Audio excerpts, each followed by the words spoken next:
देखिए, माननीय मंत्री जी को तो सबसे पहले बयान देने के पहले पीडब्ल्यूडी विभाग से और अगर आवश्यकता समझते तो मुझसे पूछ लेना था। मैंने सारे विभाग से एनओसी ले लिया है और एनओसी लेने के बाद ही मैं मकान छोड़ा हूँ।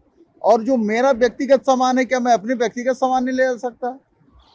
वहाँ जो 2-3 एसी लगे थे मेरे कमरे में, वो मैं लगाया था, टीवी मैं लगाया था। मेरा बच्चा क्रिकेट खेलता है तो क्रिकेट का वहाँ पे जो सेट बना था वो मैंने बनवाया था, पीडब्ल्यूडी ने तो नहीं बनवाया था।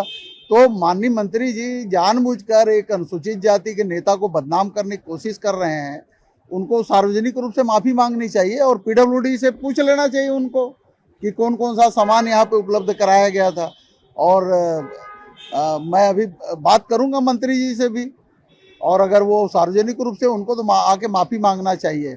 और अगर उनको जरूरत है तो पीडब्ल्यूडी जितना सामान मुझको इशू किया था वो खुद आ जाए, मीडिया को बुला ले और अपने 2-4 मित्रों को बुला ले, दोनों एक एक सामान गिनवा ले वहां पे। तो इस तरह से बदनाम करने की कोशिश करना उचित नहीं है। अब मैं बात करूंगा, मैं तो पहले मंत्री जी से बात कर लेता हूँ, वो माफी मांग लेते हैं तो फिर और कहीं बात करने की जरूरत नहीं है।